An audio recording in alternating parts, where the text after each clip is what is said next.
The pop singer Andy Gibb died today. He was the younger brother of the three Gibbs who make up the Bee Gees. Andy Gibb became one of the biggest selling pop stars in the world at the age of just 19. Andy Gibb had the most successful chart start of any male vocalist. 3 number ones with his first 3 releases. He was the ultimate pop heartthrob, loved by teenage girls across the globe. He was handsome and sexy and fabulous. He was a natural performer, and he was a star. But behind the wholesome image lay an artist racked by self-doubt and depression. I didn't care. I didn't care about people. I didn't care about life. He was incredibly successful, but Andy was always terribly insecure. On the morning of March 10th, 1988, just 5 days after his 30th birthday, Andy Gibb died.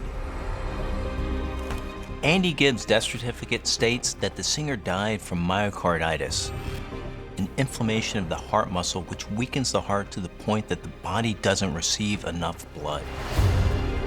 But deaths from myocarditis are rare, so how did an otherwise fit and healthy man die from heart failure at such a young age? Was there something else happening inside Andy's body to have caused this catastrophic condition? I want to know what really killed Andy Gibb.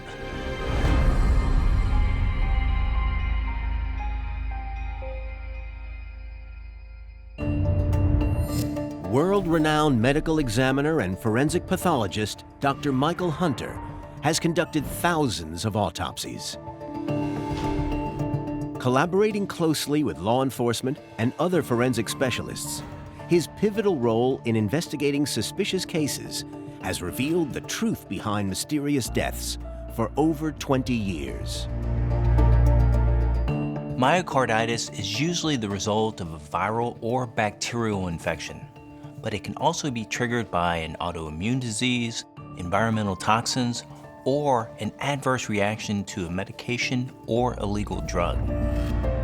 Using Andy Gibb's death certificate, various reports, and first-hand accounts, I'm hoping to unlock the complex mystery surrounding Andy's death. October 17th, 1987. The Love and Hope Ball, Miami. Just 6 months before his death, Andy Gibb is performing live on stage. It's a TV fundraiser for diabetes. Ladies and gentlemen,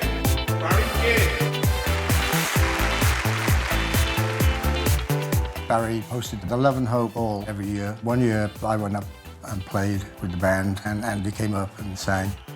They were always raising money for various charities. I just think if there's any small amount can possibly help, then great.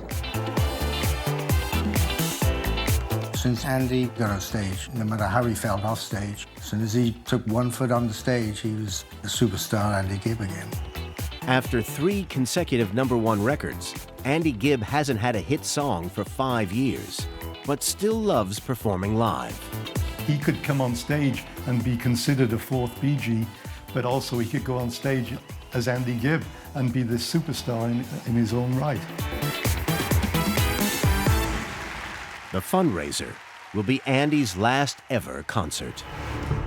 I can see from this performance that at the age of 29, Andy Gibb looked remarkably healthy and was fit enough to enthusiastically get through his performance.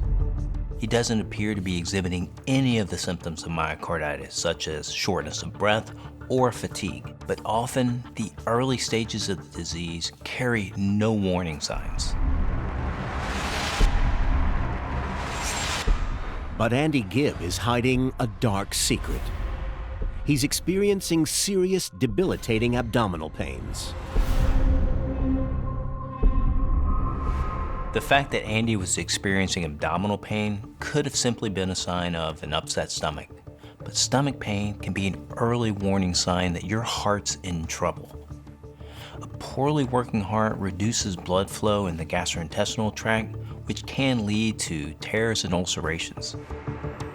So were these abdominal pains a symptom of his ultimately fatal myocarditis? Andy Gibb was born in 1958 in Manchester, England.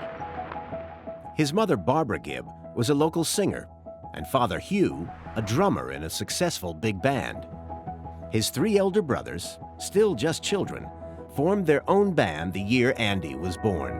At the age of just 5 months, Andy moved to Australia with the family, where his brothers soon found success as the Brothers Gibb, or Bee Gees for short. Singing The 3 Kisses of Love, the Bee Gees. But growing up wasn't always easy for Andy Gibb. Andy had a great deal of trouble in school. His parents sometimes dropped him off in their Rolls Royce, which didn't really endear them. I never got on with anybody in school. They always seemed to pick on me because, be it some form of jealousy over my brothers being the Bee Gees or whatever. And when he finished 8th grade, he said, "I'm not going back." Andy left school to follow in the footsteps of his famous brothers. He adored his brothers. He worshiped them. He looked up to them. He hoped one day to join them. Andy was encouraged by his mother to form his own group, Melody Fair, and just like the Bee Gees, make it big in Australia. Andy's development as a singer was being closely monitored by the family, in particular, his eldest brother Barry, who had big plans for the baby Bee Gee. When Andy becomes a late teenager, there's no doubt about it, he resembles Barry. He kind of sounds like Barry, and he wants to be like Barry. And Barry, more than Robin and Morris, is going to want to help this boy because he is him 10 years earlier. Barry and Andy had a very special bond. Barry had, you could say, more ambition for Andy than Andy had for himself. While touring Australia, Andy met a girl with whom he had a whirlwind romance. He met Kim Reeder. He was 18, she was 16. He instantly fell in love with the woman who'd be his first wife.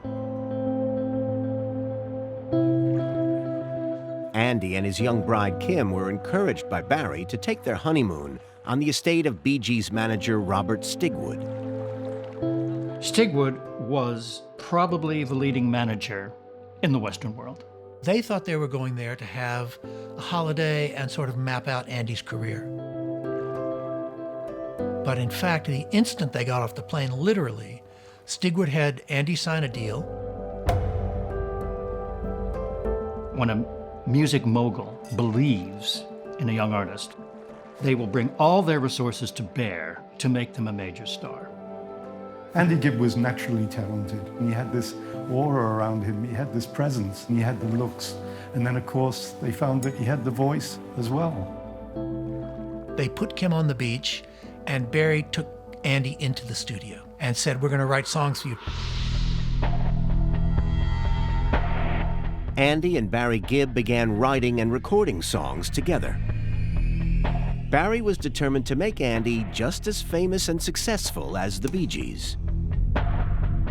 I think when Andy got the call to come and record some songs, it would have been a dream come true. Barry doesn't say, "Come and be the 4th Bee Gee." He says, "You've got this, Andy. You can do this. You can stand on your own 2 feet." Andy's song, "I Just Want to Be Your Everything," written by Barry, became the biggest selling single of 1977 and knocked the Bee Gees off the top of the charts. Everything happened for him so quickly. So people think it was like an overnight success. But all of his life, he was around his brother's success. November 1987, 5 months before Andy's death. Andy Gibb and his big brother Barry are playing tennis close to Barry's seafront mansion in Florida. He was playing tennis and he invited me to come out and just hang out with everybody. We did a lot of celebrity charity tennis events. We had a great time. But brother Barry is concerned Andy is pushing himself too hard. Andy got chest pains and would have trouble breathing when he'd have these ferocious tennis matches with Barry. Andy's chest pain and breathlessness could simply be the result of him overexerting himself on the tennis court. But it could be something more serious. Exercise stresses the heart, and there are multiple cases of young people suddenly dying while playing sports because of undetected heart disease. Myocarditis, particularly when it's caused by a viral infection, can lead to dilated cardiomyopathy, the most common end-stage form of heart failure. When this happens, sufferers usually experience symptoms such as fluid buildup on the lungs, making it much harder to breathe. In just a few months, Andy Gibb will be dead at the age of just 30. I see from reports that Andy Gibb had visited a doctor in Los Angeles 3 years before he died, complaining of chest pains and breathlessness. But he kept it a secret from everyone, his mom and dad, even his big brother Barry. Those chest pains could signify simple heartburn, but linked to the breathlessness and abdominal pains he was experiencing, you have a number of very clear indicators that Andy's heart was in grave trouble. I've also found evidence that there was something else in Andy's personal history that threatened to destroy him the moment he became a star. Andy regularly complained of chronic fatigue. He even fell asleep live on air in a radio interview. So was this simply the result of pressure from being a teen idol, or an early warning sign of the heart condition that would eventually take his life? In 1977, Andy released his first solo album, Flowing Rivers. It was a huge success, selling over 1 million copies worldwide. He went from being just this little young Gibb brother into being this iconic worldwide superstar. And people treat you different. You go from being this normal person to people screaming at you and looking at you kind of like you're an alien. That's the downside, I think, of fame and celebrity. 1 year later, his album Shadow Dancing was released. Andy began a punishing European tour of 9 countries in 5 weeks to publicize the record. He was at the front of the stage, and when you have that much responsibility, then it's very tiring. You know, Andy complained that he was worn out a lot of the time by being the front man. During a photo shoot in Amsterdam, Andy lost consciousness.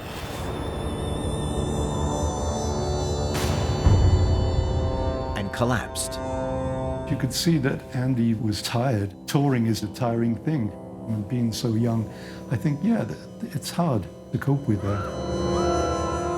After his collapse, the tour was canceled with 3 weeks still to go. The reason given for his collapse: fatigue. Heart failure triggered by myocarditis can cause severe fatigue as the heart pumps less blood around the body, making sufferers feel lethargic and sleepy. It's possible that Andy was in the very early stages of the disease that would eventually kill him, and that his chronic fatigue was a sign his heart was in trouble. However, another cause of chronic fatigue is depression. Depression can lead to insomnia, but also hypersomnia, a feeling of sleepiness throughout the day. And I see from reports and interviews that Andy was very open about his battles with depression. I didn't care. I didn't care about people. I didn't care about life. Andy's struggles with depression came from the fact he felt he never earned his fame, that everything had come to him because of his successful family. The Bee Gees had to struggle for what they earned, and they worked for everything, and they appreciated everything they got. Andy, on the other hand, didn't have struggle. He had expectations. His career was handed to him on a plate. He didn't have to work for it like other artists. One of Andy's greatest problems was that he did not have the songwriting gift of his brothers. Andy found out what it meant to write songs with Barry, which was Andy sat there and Barry wrote the songs. And that may have been the initial seeds of the terrible insecurity that he had about his career his entire life. Andy would always say that he looked in the mirror and he saw a shadow, that he never felt he was a whole person, and he never felt any of his success was deserved. There's something called imposter syndrome, where we feel that our success is something we don't deserve, that we're going to be found out. His need for self-acceptance, I think, made him feel that others wouldn't really see him or accept him either. And I think this comes from this idea that he kind of saw himself as this work in progress, and he wasn't there yet, and he was trying to get there. Added to these insecurities was the stratospheric success of his elder brothers in the disco era, and the fact he was only occasionally invited to be part of their band. His biggest dream was to be the fourth brother in the Bee Gees.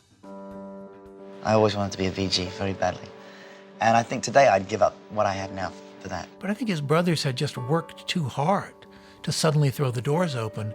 They were together, right? They were the brothers Gibb. And it kind of would have felt odd for him to be apart from that, even though there was the age gap, even though, you know, that they'd done more.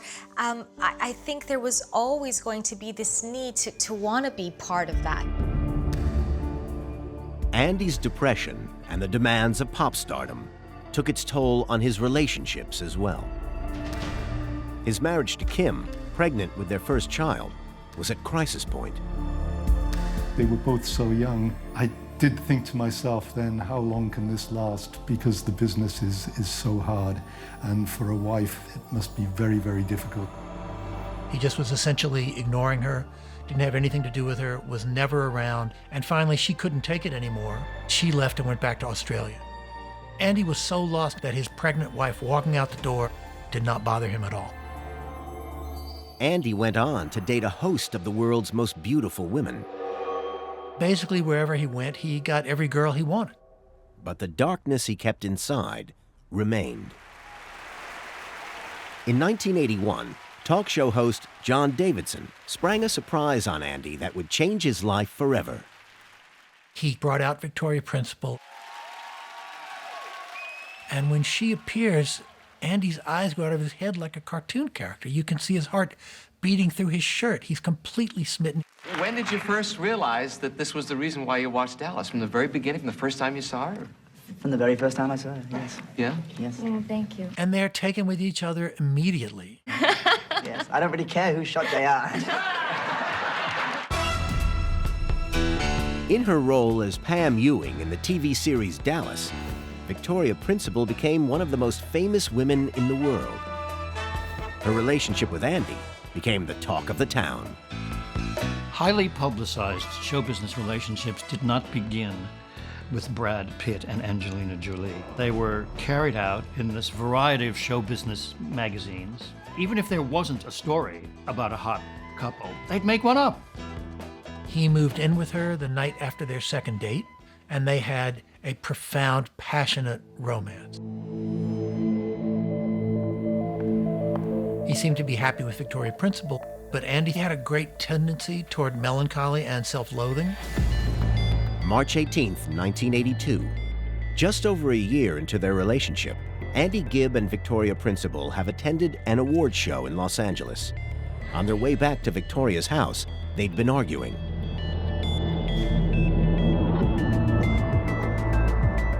There was a lot of pressures with me and Victoria. It was very much a sweet dream of a relationship, and it was also a nightmare at some points.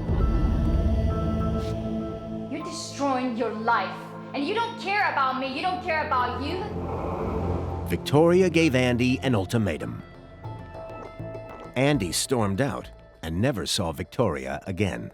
The impact of Victoria Principal breaking up with Andy was profound. It broke Andy's heart. He never recovered. Andy hid away for weeks, obsessed with the woman who'd broken up with him. But the world remained fixated on their relationship. His biggest pain was that the media wouldn't let him move on. Every time he was on a talk show, they wanted to go back and discuss it. What hurt me was that she didn't seem to go through any pain at all. And I felt a bit strange being the man feeling the pain and the weakness. And it really was hell for me. Andy sank into a deep depression. That grief is quite profound. This is someone who he was besotted with. He's berating himself, becoming, complete introvert, and trying to fix this on his own. That seems to be very much his MO for any type of pain. In 1983, on the set of the TV show Gimme a Break, Andy found love again with actress Carrie Michelson. But his inner demons were never far from the surface. He would basically call me and say, I just want you to know that, I just went through a rough time. I didn't want you to see me that way. If he was in a dark place, he did not want me to see it. Untreated depression affects your diet, your mood, and your sleep patterns. It affects your work and your relationships. But most importantly, it also greatly increases the likelihood of addiction to alcohol and drugs. I see from reports and his own confessions that he often battled addictions to both. December 1987, Los Angeles, 4 months before Andy Gibb's death. Having tried and failed to resurrect his career on television and the stage, Andy has sunk into another period of depression. He's been holed up in his room for 5 days straight. I was very worried. Drummer Dennis Byron is living with Andy at the time. Dennis decides to intervene. I kicked the door in, went into the room, and it was in complete chaos. Clothes and bottles everywhere. He just locked himself away and didn't want to face the world. And I said, well, what's going on? He said, just leave me alone. No, I said, I'm here to help you,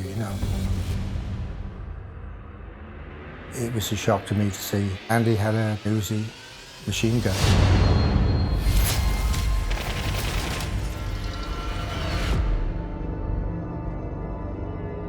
I'd said, why do you have a gun?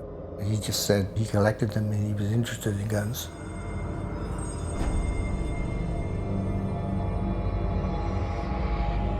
We got into a pushing match. He shoved me, I shoved him back. And then he stormed out of the house, ran out of the door, got in his car. The next day, his manager came over and said, Andy's fired you. Heavy consumption of alcohol affects the functioning of the cardiovascular system, as it can raise blood pressure, making the heart work harder to pump oxygenated blood to the vital organs. Over time, increased blood pressure or hypertension can put a strain on the heart's muscle, known as the myocardium, thickening and hardening it, thereby decreasing the space within the heart's chambers. In worst-case scenarios, alcoholic cardiomyopathy will develop. This is heart failure brought on by the effects of alcohol. And I can see from reports that during the last few weeks of his life, his drinking appeared to escalate. February 1988, 4 weeks before Andy Gibb's death. Andy has moved on to his brother Robin Gibb's estate in England. After 3 consecutive #1s, having soared to the heights of international fame, his career has hit rock bottom. Andy's drinking is now out of control. Unlike his brothers, he was unable to cope with what I would call the catastrophe. The catastrophe is the death of disco. Knowing he's down on his luck, Andy's brother Barry has managed to pull some strings to get Andy a new recording contract. A month before Andy died, he managed with Barry's help to get signed to Island Records for a new solo record. Scared of letting his brother and Island Records down, Andy locks himself away, shutting himself off from the outside world. There was a window on a second-floor staircase, and he would sit in this window so he could see if anyone was coming toward the building, and then would run down the stairs and hide. He wouldn't answer the door when Robin knocked on the door. Or he wouldn't answer the phone or to the Island Records people.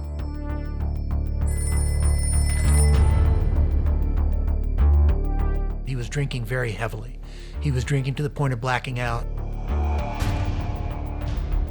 He just felt he couldn't do well and couldn't face the pressure of failing. Self-medicating through alcohol just very basically allows one to forget for a short period and numb the pain. There was no amount of alcohol that was going to allow him to feel like he deserved his success.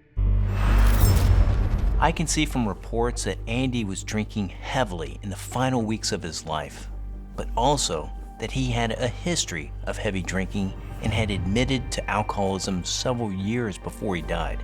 Alcoholics oftentimes compromise their immune system and are more likely to get infections, which can lead to myocarditis and heart failure.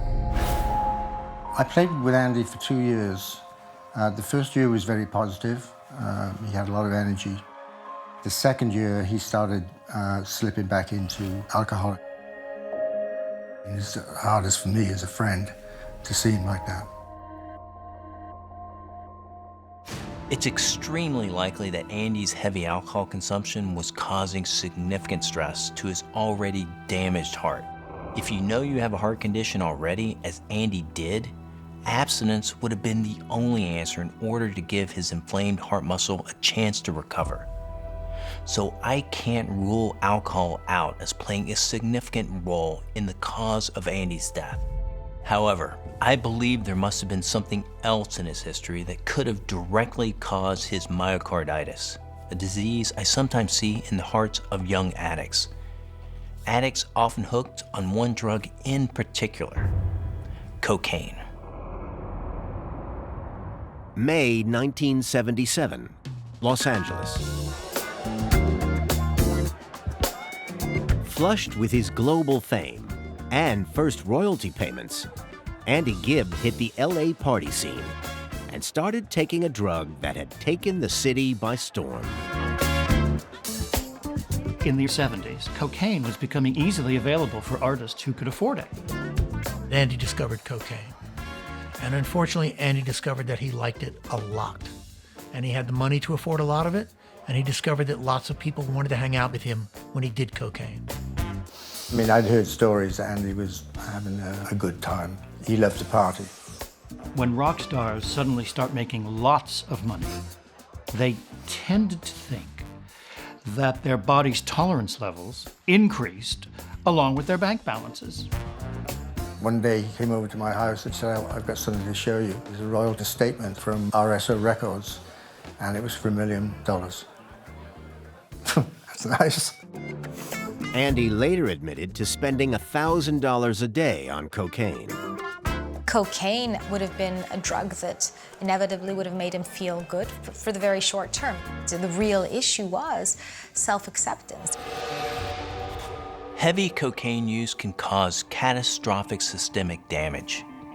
Ingesting cocaine repeatedly is probably the worst thing you can do to your heart over a long period of time.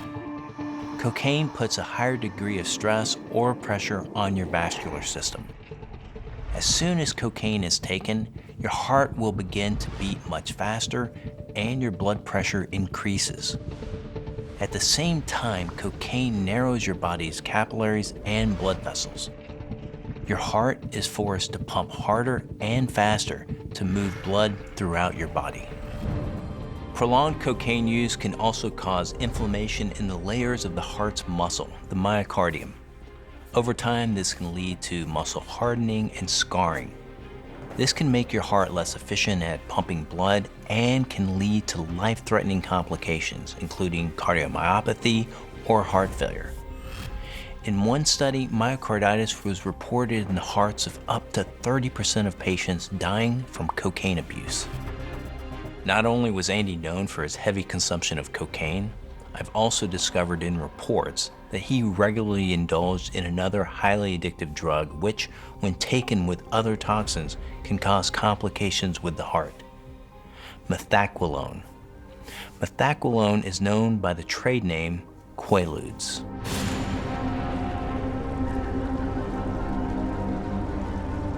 Like many drug users at the time, Andy Gibb would often use Quaaludes to come down from the effects of cocaine. At the height of the disco era, Quaaludes were everywhere. You go to the disco, you would do cocaine so you could stay up all night and dance, but cocaine makes you jittery and tense. So you take a Quaalude to get that nice syrupy edge off the cocaine. And Andy did a lot of them. Quaaludes depress the central nervous system, reducing heart rate and blood pressure, inducing a state of drowsiness that is designed to lead to sleep. By staying awake, users often experience feelings of euphoria, but when combined with alcohol in particular, just 2,000 milligrams of Quaaludes can depress the respiratory system so much the brain becomes starved of oxygen, oftentimes leading to coma.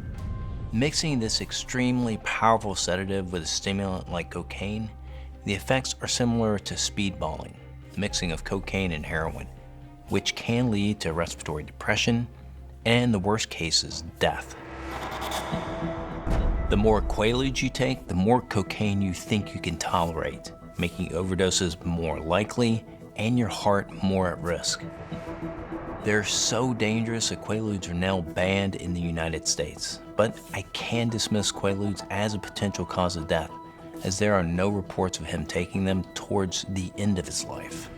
The real mystery surrounding Andy Gibb's death is that the British coroner said there was no sign of cocaine or alcohol in Andy's system at the time he died.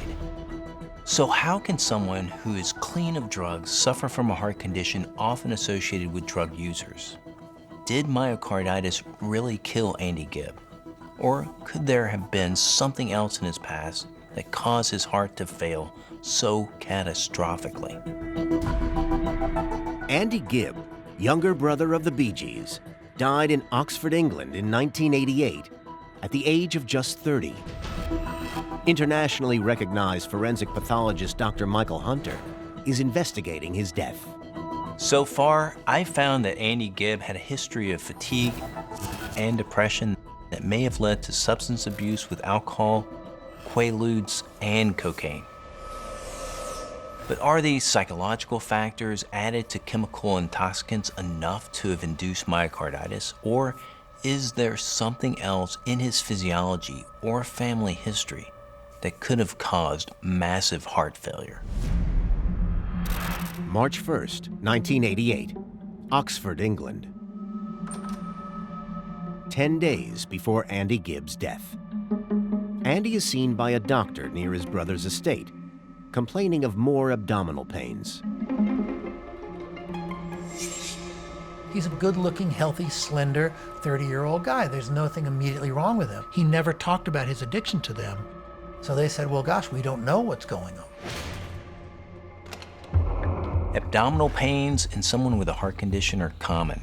A poorly working heart reduces blood flow in the gastrointestinal tract, which can lead to tears and ulcers that cause pain.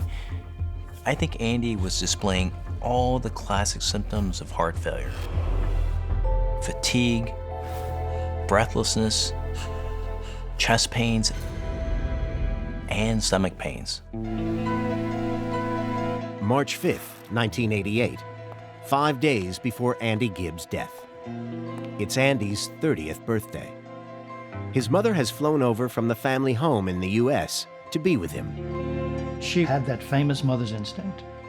She could tell when someone had gone too far. His brothers, Barry, Robin, and Maurice, have reached the end of their tether trying to help their younger brother. Andy had just gone into his own world to which they did not have access. All three of the brothers were exasperated, and they thought the answer must be tough love. His mother spoke to Robin, and Robin and Morris were very tough, and Robin said to their mother, "Don't worry about him, he's fine." And his mother knew what that meant. She was on the next plane.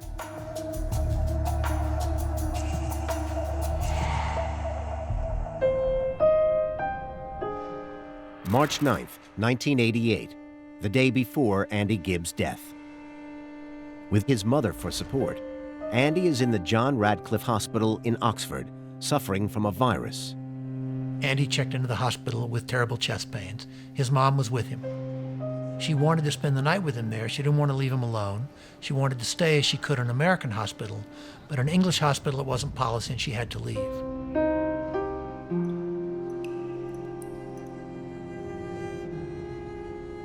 And the last thing Andy said to her before she left was, "You can't die from this, can you?"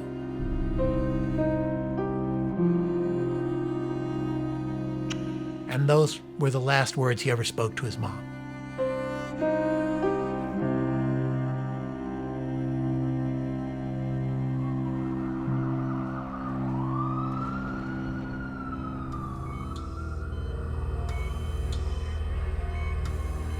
"8:45 a.m.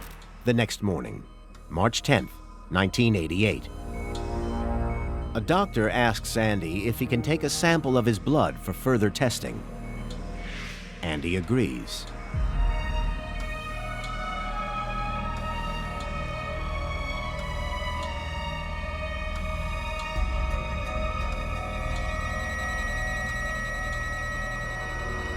But when the doctor turns around, Andy Gibb is dead.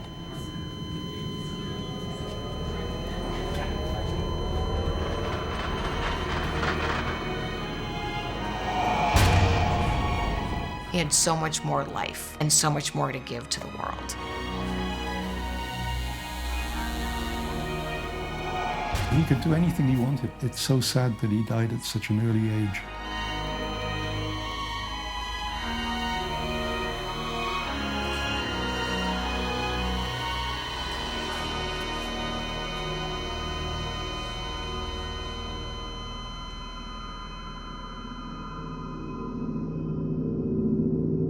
The pop singer Andy Gibb died today. He was the younger brother of the three Gibbs who make up the Bee Gees.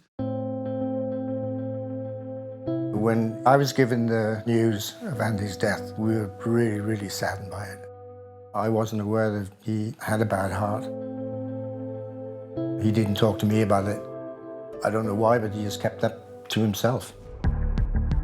The cause of death on Andy Gibb's death certificate is given as myocarditis, an inflammation of the heart muscle commonly associated with drug use.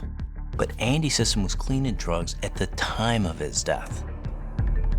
The British coroner said an infection had caused the myocarditis, but didn't reveal what the infection was other than it was viral, so it could have been something as common as influenza. By that point, because of his years of cocaine and alcohol abuse, Andy's immune system would likely have been severely compromised, making him more susceptible to infections. The viral infection precipitates the heart's inflammation, but I have no doubt his heart was already compromised. The press immediately blamed a cocaine overdose, yet I found his blood and urine were clean when he died. I've also found evidence the acute abdominal pains he suffered may offer a clue as to the reason he died. Did myocarditis kill Andy Gibb as reported, or was there something in Andy's family history that could have led to an abnormality that ultimately killed him? January 1988, Florida. Despite the self-confessed addiction issues, in the last months of his life, Andy Gibb had cleaned up enough to get his pilot's license. This to me is hugely significant because gaining a pilot's license shows levels of concentration and study that you just couldn't achieve if you were using drugs. So, had Andy got his life back on track? And if so, what actually killed him? It is tragic that he seemed to finally get clean and seemed to be clawing his way back to functioning in life. If he had been able to stay clean, he could have had a 20-year career. Even though he'd cleaned up, people who abuse cocaine earlier in their lives don't realize no matter how young and indestructible they may feel, they are doing catastrophic damage to their cardiovascular system. Cocaine use was likely a major contributing factor in Andy's death. However, I think I found something in the Gibb family history that offers another clue as to what might have happened to Andy Gibb. In 2003, Andy's brother Morris Gibb died from a heart attack brought on by a rare condition called ischemic enteropathy, a twisted intestine which cut off blood supply to that segment of the digestive tract. The twist in Morris Gibb's intestine was high up, close to his stomach, and the result was a large section of his gut was starved of oxygen and had died. Bacteria in his gut bled into the abdominal cavity and bloodstream, causing septic shock. As Morris's body fought back, his blood pressures dropped dramatically and his heart became starved of blood flow, eventually resulting in a cardiac arrest. In 2010, his twin Robin had the same stomach pains and was diagnosed with the same condition. But emergency surgery saved him. So were Andy's mysterious stomach pains due to the same congenital condition shared by his twin brothers? Andy's abdominal pains with gastrointestinal symptoms and a fever suggest he may have had the same deadly abnormality as his brothers. A malrotated intestine can certainly cause stress, but there's little evidence it can cause an inflammation of the heart's muscle. Without access to Andy Gibb's full autopsy or medical records, we'll never know if Andy had the same intestinal condition as his brothers. But I think I can dismiss what we know from his family history as contributing to his cause of death. What is certain is that myocarditis caused by an infection would have led to dilated cardiomyopathy or heart failure. The muscles around Andy's heart would have become stretched and been unable to pump sufficient blood to Andy's brain and other vital organs. This is what would have ultimately killed him. His years of heavy cocaine and alcohol abuse had taken a dreadful toll on his heart. But we have to remember, it was his depression that had brought about his addictions. It was a story of too much, too young, and a tragic waste of a great talent. It always amazes me how Andy went from the Andy Gibb that I knew to the Andy Gibb I read about after his death. But there again, the music business can do that to you. Not only should Andy be remembered, but he is remembered because he is the male solo artist who got the best chart start in the United States. 3 number ones with his first 3 singles releases. Even Elvis didn't do that. The love that he had, that he shared, that he gave to all of us, it will never die. I don't think he should be remembered for the drugs because that was just part of his life and a small part. He was a great musician, a great singer. You know, Andy and I loved each other. He should be remembered as a great human being.